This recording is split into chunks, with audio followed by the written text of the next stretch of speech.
Welcome back to Echo Ridge and another episode here in our Max Colonization series. Today, I'm definitely going to get started on Rhexes, because we need their little tail feathers before we can do anything else with this planetoid. For those unaware, you get 4 kilos worth of feather fiber every time you shear them, which is the new equivalent to the reed fiber for both the upgraded clothes, but more importantly in our use case, to make Atmo suits. I also needed to update you on a giant goof that I made during the entirety of the last episode. If you remember, we made a couple of liquid locks so I could go up here to the nice heat and make naphtha. Well, come to find out, I'm a giant dum-dum because, well, I have a volcano here with a bunch of magma. I literally could remove this tile, put a temperature shift plate here, and the naphtha would fall right here. Yeah, that's definitely a miss by me, but that's how we're gonna get our naphtha in the future. In fact, I'm even gonna make a sweet naphtha storage area.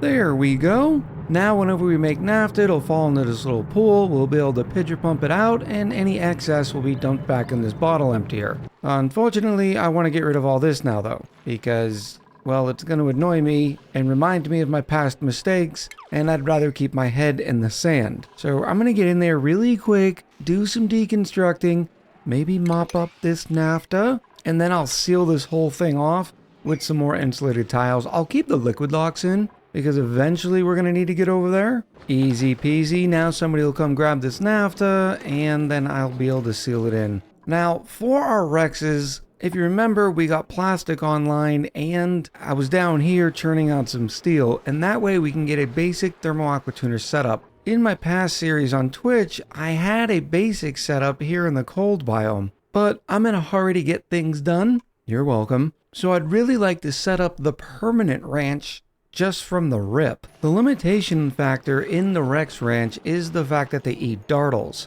No big deal, except dartles eat dew drippers. Dew drippers only like it up to 5 degrees in temperature. Dartles have a much wider range and can go all the way up to 100, as can the Rhexes, so the limitation is in the plants. Of course, there is this nice cold chlorine gas vent. The area is going to be a chlorined mess anyways, thanks to the fact that the dartles excrete chlorine gas? Oh, never mind. This chlorine gas vent erupts at 60. Since the new DLC drop, there's now a new fancy, cool chlorine gas vent. I thought I'd had one on this planetoid. Here it is. I think this might be a plan. Then I don't even have to worry about cooling. Well, maybe. The chlorine gas vent does erupt at 5C, so it would be right there on the verge of being too hot. Maybe I'll throw a couple of wheezeworts in there and be done. I suppose step 1 is going to be clearing this area out. I'm going to need some bleachstone storage for sure. Oh, we're going to make a mess. There's a bunch of brine water in here, just when I got this place all nice and oxygenated. Alright, so what I'm going to do is I'm going to come in here from the top, and I'm going to make a little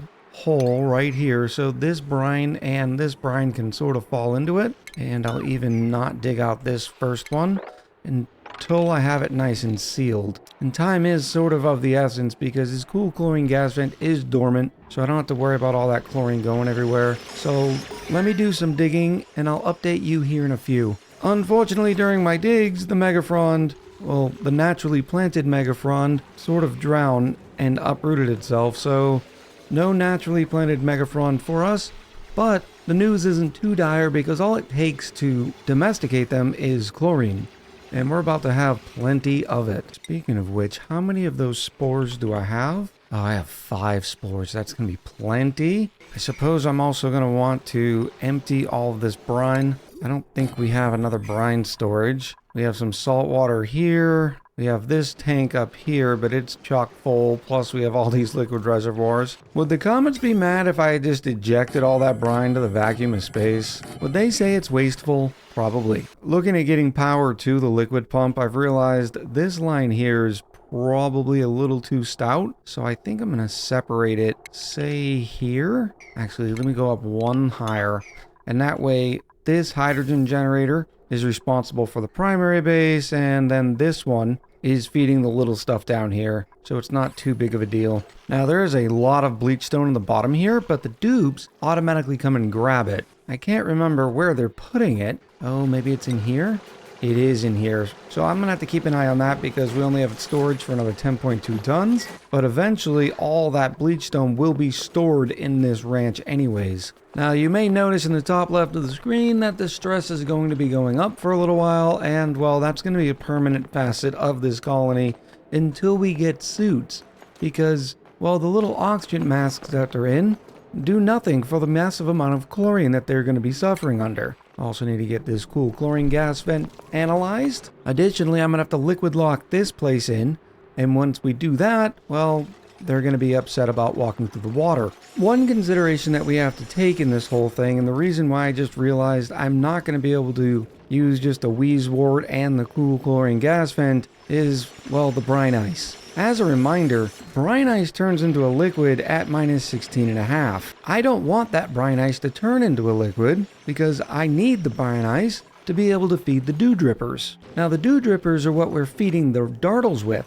each dartle requiring 2 dew drippers. And what does this have to do with the Rhexes? Well, a tamed dartle will produce 1 egg every 3 cycles. So you might think, well, 3 dartles to every 1 Rhex. Unfortunately, that would only give you 1 egg per cycle without having a spare that is required to replace the population of the dartle when it dies after 50 cycles. And lucky for us, the Rhexes produce ice.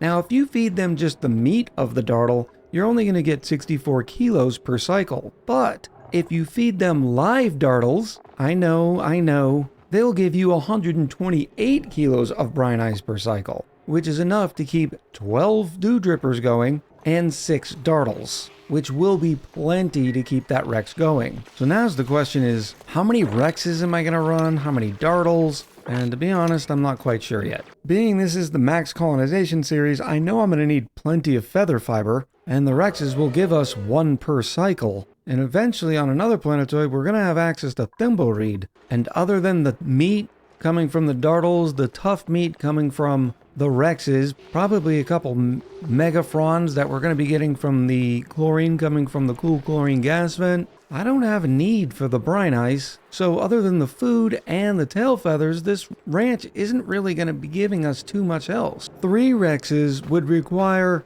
at least 10 dartles, and 10 dartles would require 20 dew drippers. So maybe that's the ratio that we go with? I'm already kind of regretting putting it in this area. I need 1 3-high ranch for the dartles, namely because we're going to need the extra horizontal space in a 96 tile ranch in order to plant 20 dew drippers. Plus I wanted to incorporate this cool chlorine gas vent somehow into it, and then I need to strap a thermal aquatuner and steam turbine on it. And then somewhere on this, I'm going to need a liquid lock to keep all the chlorine and chill in. Tell you what, let me just keep digging over and see what kind of space we have to work with. We have a giant mess, and no matter what I do to keep mopping this up, well, we keep having brine ice doing the melty thing, so this is becoming a lesson in futility. But here's what I'm thinking. I might be able to get the dartles in a 4-high ranch, so everything is perfectly square the way we like it. And then I can put the Rhexes down here. They don't require as much space, especially considering I'm only going to be running 3 of them.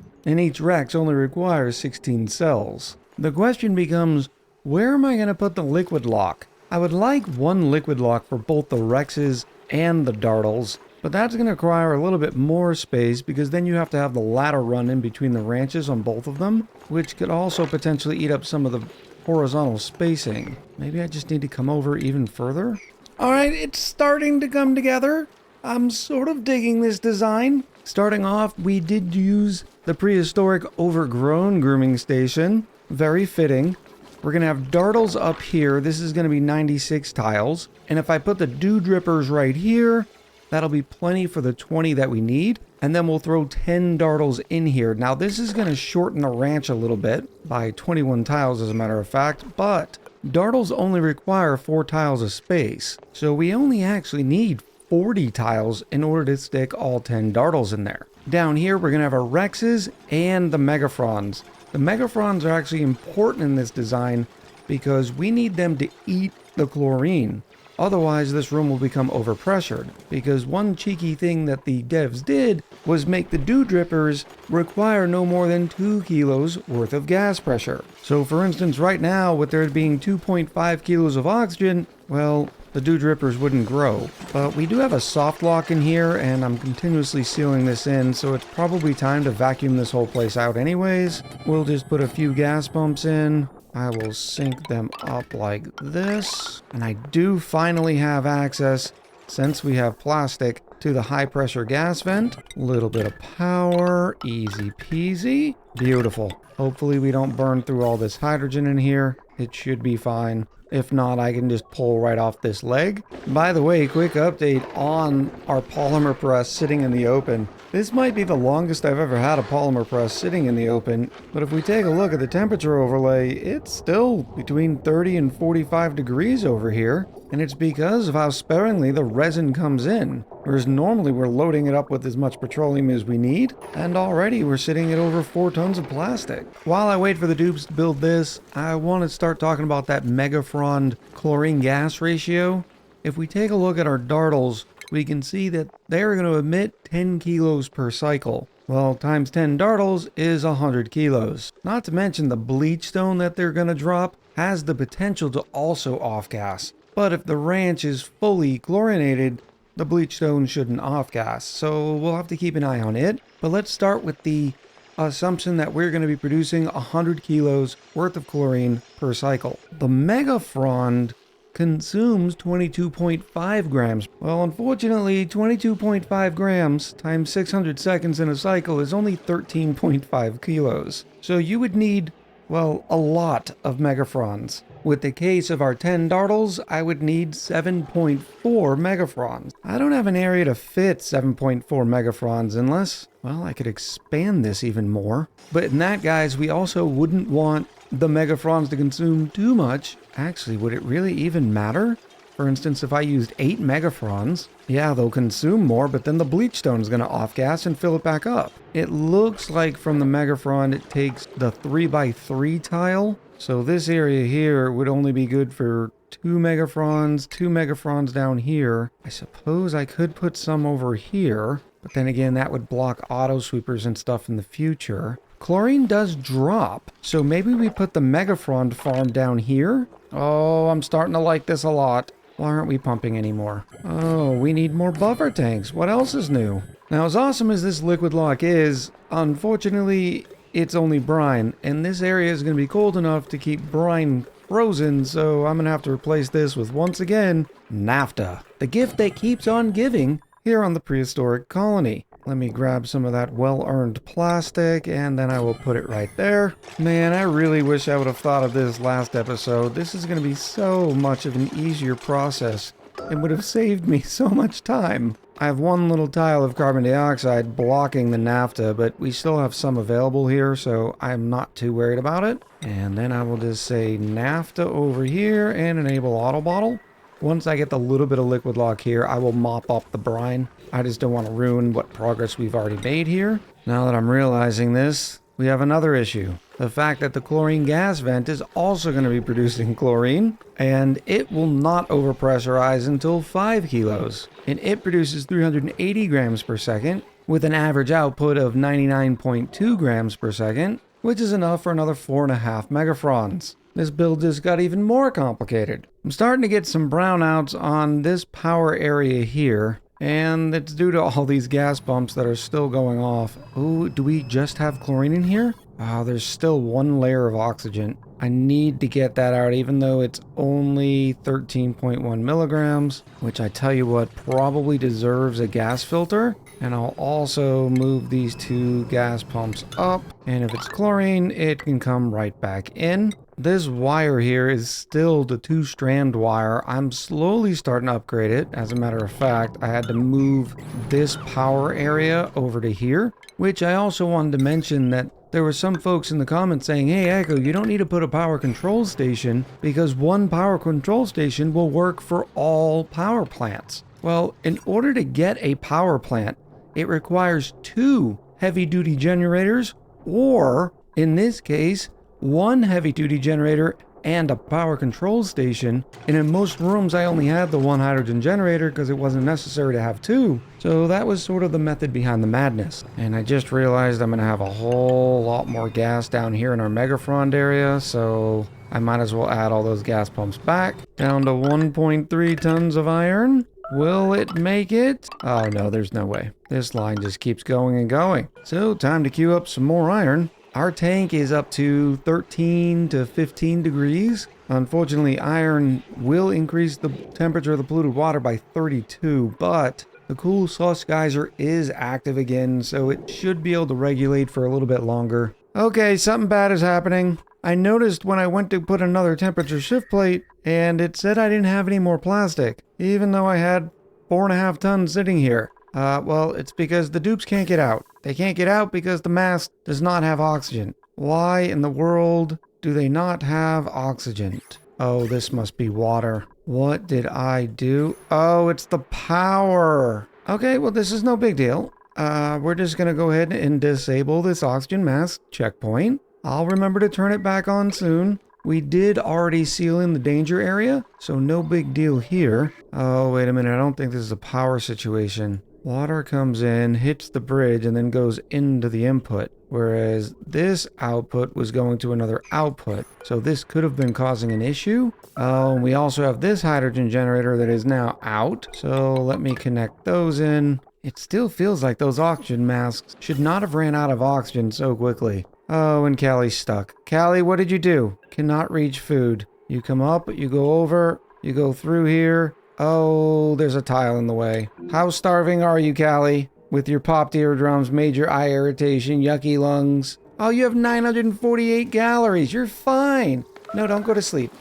I put that tile there because, well, I have gases that are stopping the naphtha from going over. Fear not, everything is working again. Oxygen is being provided to the colony. And while I'm sitting here, I'm going to adjust how this overflow works for the simple reason that I don't need a hydrogen generator to consume the hydrogen up here because, well, we have a lot of hydrogen generators consuming hydrogen. And we have a buffer tank here that will make sure that the spawn doesn't get overpressured with hydrogen.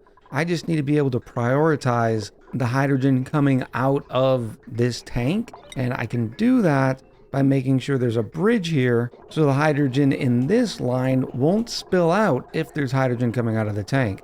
But for some reason there's a bridge sitting here that I need to deconstruct. And now whenever hydrogen comes out of the spawn, goes into the tank, out of the tank, and now watch this line down here. Notice it stops because this hydrogen has the right of way. Constant little improvements. You know, just making the efficiency of our installations that much better. Nothing but pro installs around here. With the masks online, it's probably time to enable the gas mask checkpoint. Ooh, another Megapron spore. This will really help me get the Megaprons online quicker. Just want to make sure there's no super dupe in here. Mouth breather, narcoleptic. We don't need another rancher. I will take the spore. Now that I do that, do I need another rancher? I think Piercer might be our only one. All right, buddy. Well, you're going to be busy. I will keep an eye out for another rancher. I also need to keep an eye out for a piloting dupe, maybe another cook, and then our away team that's going to colonize planets. We'll probably end up having a permanent team of super dupes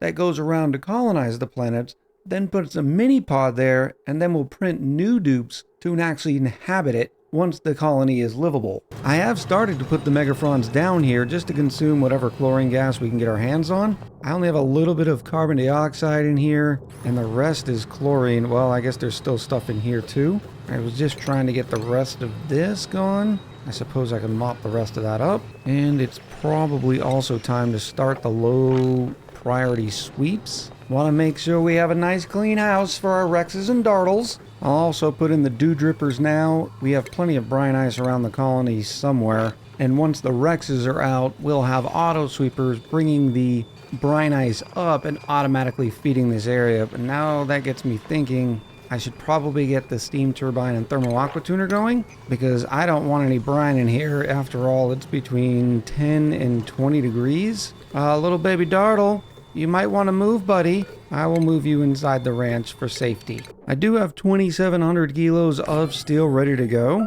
It's one of the reasons why our polluted water tank was as warm as it was. And then the standard liquid pipe thermosensor. I'd rather not use nickel. Let me go to iron. Little automation. Liquid bridge, that looks perfect. Not granite, definitely not perfect. Let's use some igneous rock. And then insulated tiles, this is going to be our return pipe, and this is going to be our exit pipe. Now is where the nickel is going to shine because of its great thermal conductivity. We will use radiant liquid pipes made out of that nickel, which means I'm also going to need some more refined nickel. Let's just do a quick 30. Better make it 50. Which surprisingly, the nickel ore to nickel is increasing the polluted water by 30 degrees. Whereas if you look at something like gold, I guess gold is a softer metal, it only increases it by 6 degrees. Copper only by 20? You can start to see the design coming together, and I've thought about making another change. You'll see there's a bunch of airflow tiles, and the reason why this is important is because I want that chlorine gas to drop down to the megaprons. Well, we're going to have plenty of megaprons down here consuming all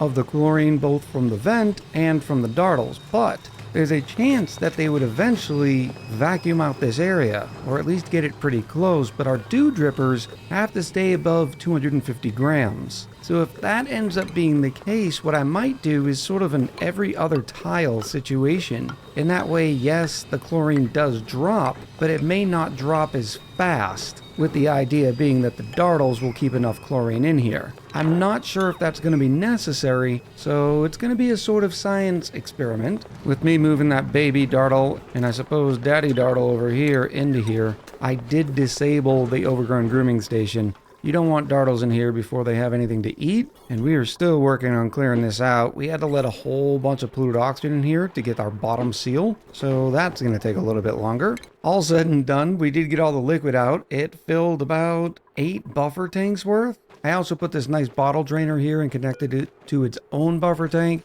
and that way any brine that we have that we want to sweep from around the map will be able to go in here as well. Oh, I just realized a boo-boo. This needs to be a double lock in order to keep all the chill inside. Granted, the thermal aqua tuner would be able to keep all this nice and cold. It'll also just cool down this entire area as well. Clay, can we please have airlocks?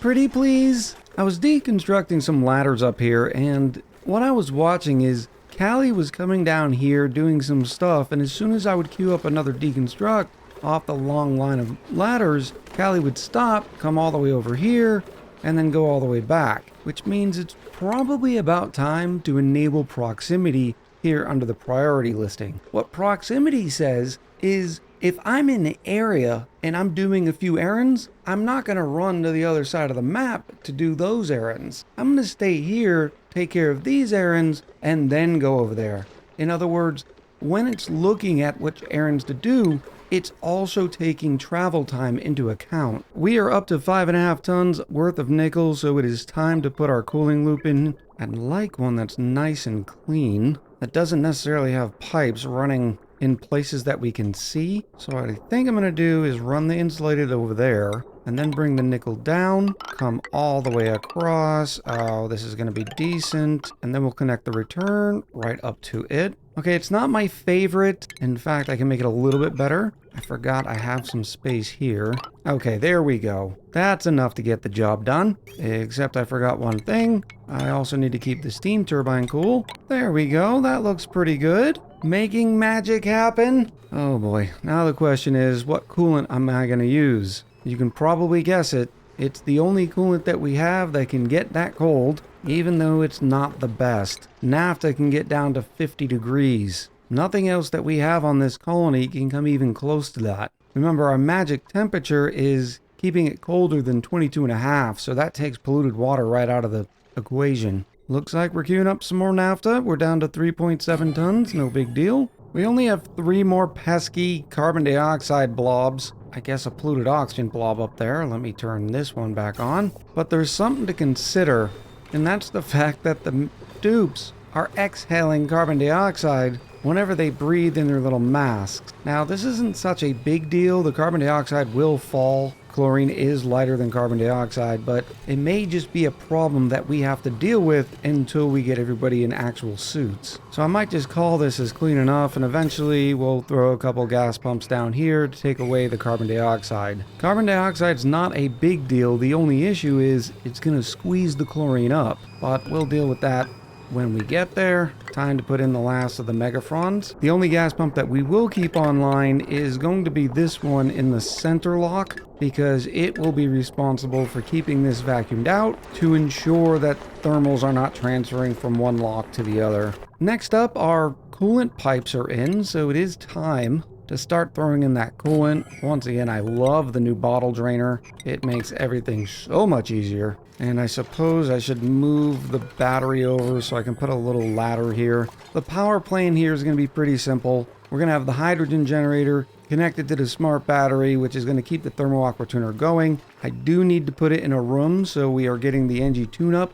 And if I thought this thermal aqua tuner was going to be running pretty constantly, I would put 2 hydrogen generators on it, but I really do not think it's going to. In fact, I don't need to move that over because I'm going to have a ceiling here. And no, I didn't forget the exhaust for the steam turbine. I just wanted to give the dupes practice in building insulated tiles. I know the comments love it when I flip a bridge, but to tell you the truth, I do this a whole lot more often. Already have the bridges there, which means I did think about it. I just, forgot. But as I was saying with the power, we're also going to strap the steam turbine into this battery. In fact, if I could save up enough heat, I don't know if it'll be that hot. So I can say the steam turbine runs whenever it gets too hot in there for the thermal aqua tuner, or when the battery tells it to. Eventually, remember, we will not have a bunch of these little power plants everywhere, because we'll have a sauna and probably spider out using power transformers all around the colony, depending on where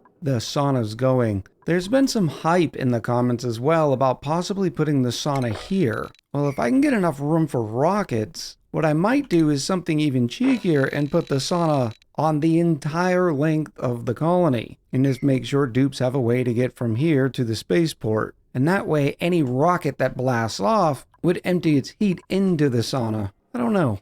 We're gonna have to see. We are a far ways away from that. I do indeed think we've found our next dupe. Joshua here is a rancher and farmer, so that's gonna be great. But they also have the benefit of being a researcher, which means the added science is gonna help them level up a little bit. I don't care much about radiation eater or gourmet, and their only negative is they're squeamish. So welcome to the colony, duplicate number 12, Little Alien. And just so I make sure I remember, I'm going to move Little Alien inside the base, and then they can figure out what they want to do. And to tell you the truth, I think Little Alien's going to do, well, quite a bit of running. We have our new dupe gym set on 9, although I do need to plug the lamps back in. No, Little Alien, you were far too slow. Come back in here. While not as severe as a penalty as the Atmos suit, the oxygen mask still gives a -2 to athletics. There you go, little buddy. Enjoy the workout. And we'll actually start with the advanced research to give them another 2 science. It is a neutral morale gain. -1 for the skill, +1 for having an interest in it. And that way they'll level up quicker. I just realized they needed a second battery. Otherwise, the hydrogen generator and the steam turbine are going to fire on it at the same time. Yes, it makes this look a little uglier, but it's not shabby. Okay, it's too shabby for me. We're removing it. I'm going to put it over here. It'll look a little bit better. Plus, we're going to have this carbon dioxide problem because this area is sealed off. So stand by. We're doing more. I also need to start loading up the naphtha and keeping an eye on it so I don't overfill this loop. Now this naphtha is still 107 degrees, so it will initially heat this area up, but the thermal aqua tuner should be able to take care of it. Well, I don't know what I was thinking. We're still going to get a bunch of carbon dioxide in here, but at least it won't be in front of the buildings. Remember, carbon dioxide is a horrible conductor, so it'd be more likely to heat up. I have hooked in the hydrogen line, and I realized I want to hide this a little bit better. Whoopsie. But we're about halfway filled with the naphtha, so it's probably time to turn on the thermal aqua tuner. And there it goes. I'm going to set this at, let's say, -25, because once again, there's more temperature that we have to take into account, and that's the condensation point of chlorine gas. So I want enough to keep the brine ice frozen at -22.5, but I don't want to go so cold that it starts liquefying the chlorine at -34. Remember, when we set this at -25, when something comes in at -24, it's going to chill it by another 14 degrees and bring us to -38. So it takes a little bit of ebb and flow. Elsewhere on the automation, I have the thermosensor set at 250 degrees. And what this means is that the steam turbine will fire in one of two cases. One, when this battery gets down to 60, or two, if this room with the thermal aqua tuner gets above 250 degrees. We have the hydrogen generator battery set on 9040 as the backup. Well, until we start generating heat, it's going to be the primary. I think we're queuing up our last batch of naphtha. It's going to bring us down to 2 tons. So whatever our next project is going to be, it's not going to take a lot of naphtha. Not until we get more plastic. I, of course, overfilled the line because, you know, it's what I do. So I've got a couple plum commands coming. I'm going to try to pay attention to it to make sure I don't remove too much in the naphtha. But our primary Dartle ranch has 10 Dartles in it. Right now we have the 1 Rhex, but now it's probably about time to start talking about incubation. A Dartle egg that is being lullabied in a powered incubator. That is being lullabied by a power incubator. Bueller.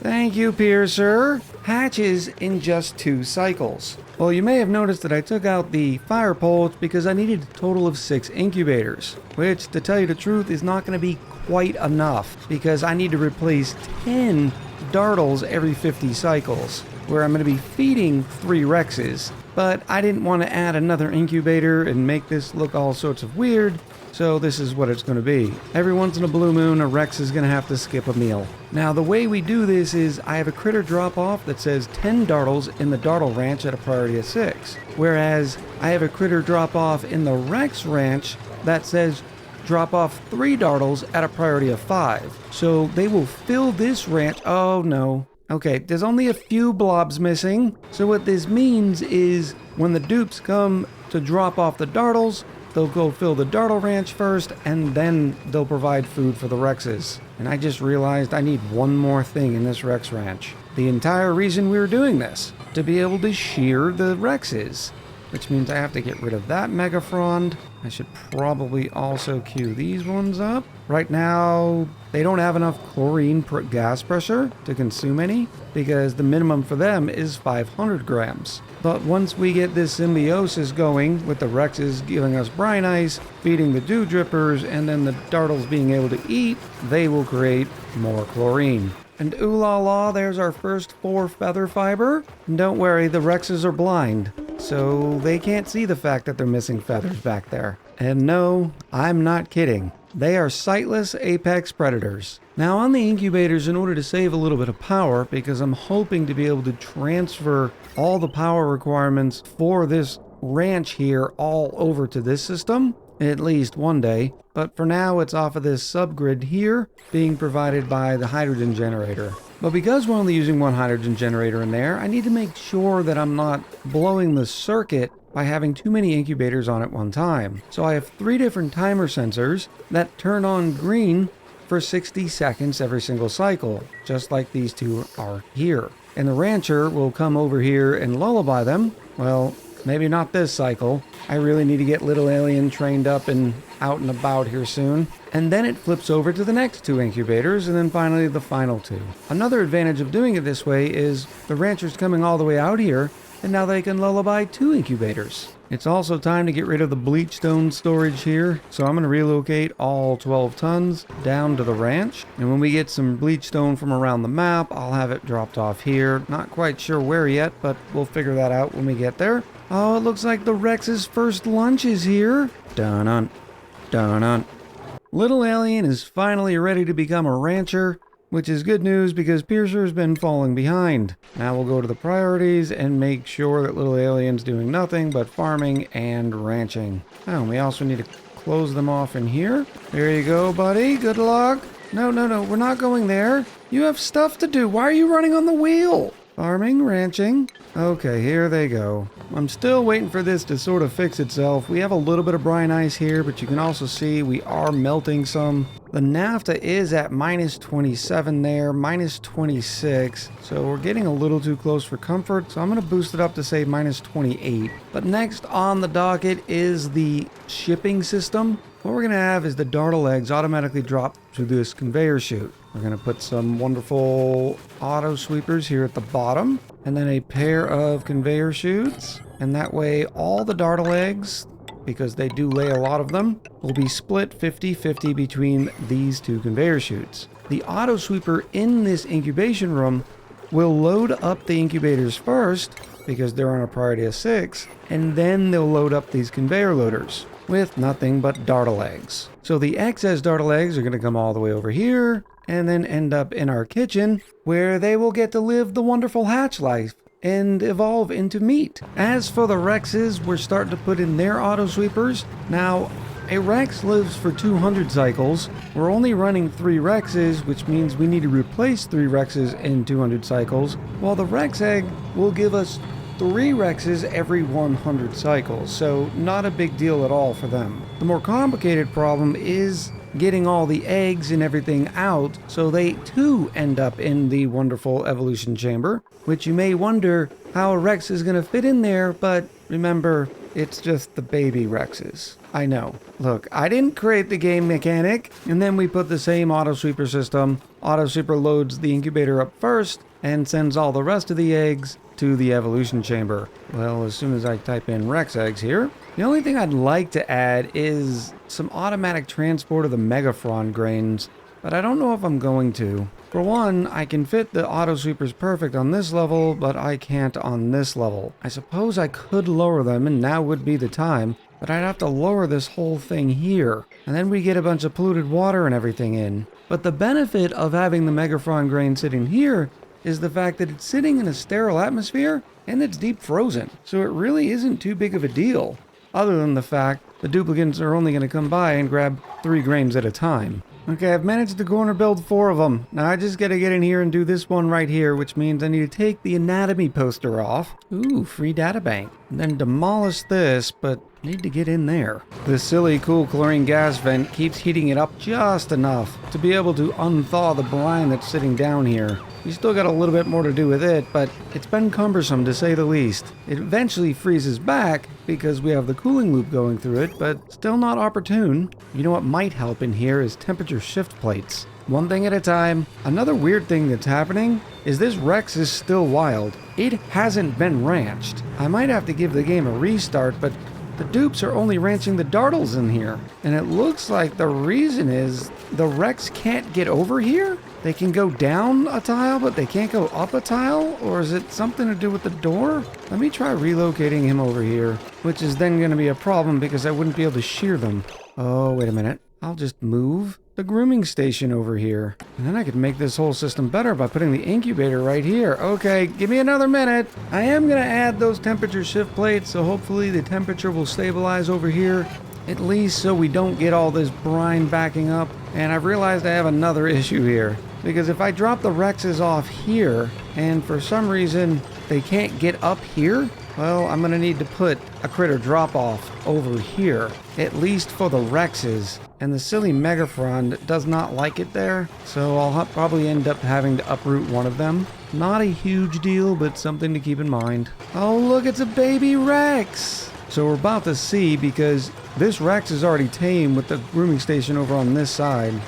Yeah, the little baby Rhex can't even get down here. Something's awfully weird, because as you saw, the Rhex just popped up over there, and this Rhex is walking on the pneumatic door, so why can't they cross this area right here? One thing I am doing in the background is, now that we have feather fiber, I can start putting in the suit systems. Nothing exciting there, I'm just going to rip these oxygen mask docks out and put in suits. Whammo blammo. It's going to be fantastic. The temperature shift plates are in, and so far it seems to be doing good. I had to add some more naphtha because I also put an extra few runs of the coolant loop right in front of the cool chlorine gas vent, because this one vent is heating up brine ice and we don't want that. The last system I'm putting in is shipping for the brine ice. We have 2 conveyor loaders. Don't worry about this mess, it's just bridges to get around the separate conveyor loaders, and each one of these is going to say brine ice, this one here and this one here. Give it a little bit of power, and once they catch up from the dupe labor tasks, because I have a lot going on in the colony, so dupe labor is suffering a little bit because all these temperature shift plates took a little bit too much away from my dupe labor. All this will get caught up, and then the conveyor receptacles will be filled with brine ice. I suppose I need to add another conveyor receptacle because this auto sweeper can't reach this one to load up these, but that's not too big of a deal because I can put it right up here, and then this auto sweeper will be able to deliver brine ice to all of these guys. So now the duplicants won't have to come in and out of here just to keep the dew drippers fertilized. I also realized I need to add tough meat down here to head off to the kitchen, which means I need to add it here as well. And then the same thing with these guys over here, because dartles are just regular meat. All right, and I think primary construction is complete. We'll see how that goes. A couple of small updates. We are now in Atmo suits. Granted, they're still filling up, so once again, dupe labor is hurting, but it'll get there, don't worry about it. But I wanted to show you all the carbon dioxide, and this is just from all the duplicants exhaling when they're wearing the oxygen mask. So now it's time to, once again, send all of this away. I've also started powering the Rhex incubator. This is just temporary because, like I said, we did the math earlier, we do not need to power this, but I need to get 3 Rhexes in this ranch, because as it stands, with only 1 Rhex, the baby grew up and the other Rhex is no longer with us, it's only producing that 120 some odd kilos worth of brine ice, which means our dew drippers aren't getting enough ice. A lot more complicated getting the symbiotic nature of these ranches going. Well, at least that I expected, but I think once it's good, it's gonna stay good. The temperature shift plates have worked out wonderfully and are all sitting at about minus 29 degrees. Another thing you need to remember to do is disable the harvest on the dew drippers. The dartles can chew right off the plant, which is once again going to save us more in duplicate labor. We've pretty much hit equilibrium here. All of our dew drippers are going. We have all of our dartles. We have plenty of feather fiber now. The only thing you might notice is the Megapron's down here is growth halted, and that's because this cool chlorine gas vent has gone dormant, and it won't wake up for another 25 cycles, which it's not a big deal. We're not relying on the grain they produce anyways. The big benefit for this is to make sure we don't get overpressured in this ranch. And as suspected, all the bleach stone that the dartles are dropping off are keeping plenty of pressure for the dew drippers. We're still waiting for the 3rd Rhex, but once again, they do take a while to incubate. Unfortunately, this will be the only ONI episode this week, and there'll probably only be one next week and the week following as well. I'm going to try to get a mystery title in there somewhere. I'm currently practicing with the game now, but I have a whole lot of appointments coming up during this time of the year, so it makes it more difficult to squeeze the appointments in and edit and record videos. And as a way of an apology, I figured I'd give you a couple blueprints. First one is a pastel purple wallpaper. That's a duplicate. And the second one is yes, hype gym socks. Nothing hypes me up more than a fresh pair of yellow sporty striped socks. I hope you've enjoyed this episode and have learned a lot about the Dartle Rhex symbiotic nature and how to deal with all the chlorine. I'm looking forward to reading your comments and questions in the comments below. So until next time, much love, happy gaming, and I'll talk to you soon.